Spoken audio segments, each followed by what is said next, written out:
You got your great programs, you got your stable programs, and then you got Gary Parrish's programs on the rise. Hey, how are you, folks? Jason Horowitz. Glad to be with you here on CBSSports.com. College basketball's countdown to tip-off, and believe it or not, Midnight Madness starts this week. Unreal how quickly college basketball comes back around. We'll get to that on a separate time. Let's bring in CBSSports.com's college basketball columnist Gary Parrish. And Gary, let's talk about your programs on the rise. You've got Kentucky listed at the top here. Missed the tournament last year for the first time in 18 years, but it's understandable why they're here. Calipari, top recruiting class. Let's leave them alone. How about the other Wildcats? Arizona have made the tournament every year since 1985. So how are they on the rise, Gary? Well, it's relative to where they've been the past couple of years. I mean, it's really been a wild atmosphere since Lute Olson announced a leave of absence that actually turned into a retirement, but there was about a 17-month gap between the two. They bring in Kevin O'Neal. They say he's going to be the permanent replacement whenever Lute retires. Lute and Kevin butt heads, and Kevin is basically told to go away. Then Lute's going to come back. Then he disappears again. Russ Pennell's here, and now it was just a lot of an unstable environment for a program of that nature, and so the recruiting took a hit. And the teams, yes, they made the tournament the past 2 years, but they weren't typical Arizona teams. They weren't really threats to do anything of significance, even though the Arizona teams, sort of got a nice draw and went to the Sweet 16 this past year. All that said, they had to make a home run hire when they were looking for a permanent replacement for Lute Olson, and they did that with Sean Miller. Keep in mind, they lucked into it. They tried to hire a whole bunch of people, including Tim Floyd, but they stumbled into Sean Miller eventually, and he's been absolutely killing it since he got jobbed. He's re-energized the fan base. More important, has committed 5 top 100 recruits in his first 6 months on the job.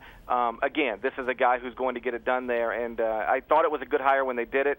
It looks even better now. And he was a guy that was able to get great recruits to Xavier, and you can do it there. You can certainly get him to Arizona. You got 3 other teams that are very intriguing on here: Cal, Minnesota, and Cincinnati as programs on the rise. For this season, which one has a better year? You know what? I'll go with Minnesota, maybe just because I believe more in Tubby Smith as just a stable presence. I mean, he's never really going to surprise you or excite you one way or another, but he is as steady as they come in the business, and he has always been respected as a brilliant basketball coach. The only question was, whether he could get the type of players, to do what he needed to do. At Kentucky, that's one thing. At Minnesota, it's another. And I was skeptical when he was hired at Minnesota because I thought, if he couldn't get the true elite of the elite at Kentucky, how's he going to recruit to Minnesota?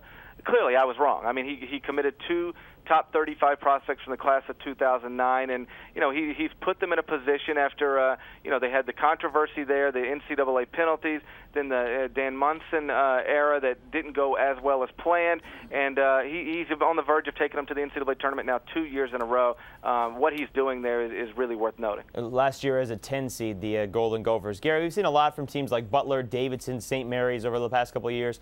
Obviously, Davidson with Stephen Curry. Is there anybody like that could be a program on the rise right now? Well, I mean, Butler's going to be great this year. I mean, with Gordon Hayward and Matt Howard and those guys, and just a really, really talented young coach in Brad Stevens. But the problem with any of these programs, I mean, just look at Davidson. They ride the Stephen Curry era to really great things, and now I can't imagine you'll hear much about Davidson this year now that Steph's gone. Wichita State was in the Sweet 16 and really doing nice things under Mark Turgeon. Now they've sort of disappeared a little bit. I mean, and that's the nature of being in one of the non-BCS leagues. Outside of Gonzaga, obviously, maybe Memphis, even though it just lost its coach, and maybe Xavier, even though it just lost its coach. It's really hard to keep anything of significance going. You can write a great class or a great player to something, or write a great coach to something, but eventually, I mean, if Brad Stevens keeps doing what he's doing at Butler, whether it's at the end of this year or next or whenever, somebody's going to offer him $1.8 million to leave. And though he loves Butler and would love to retire there and coach forever, you don't leave that kind of money on the table, and Butler can't match it. And so to continue to have any sort of continued and steady success at a non-BCS school, you're really forced into trying to make one great hire after another, and it's just hard to do. Ask UW-Milwaukee about that, and Bruce Pearl, who's now at Tennessee. Gary Parrish, thank you very much. Looking forward to the rest of the stuff here as we go with Countdown to Tip-Off. Thanks, Jason. All right, folks, for more on Gary's programs on the rise, be sure to read the article here on CBSSports.com. For Gary Parrish, I'm Jason Horowitz. Take care, folks.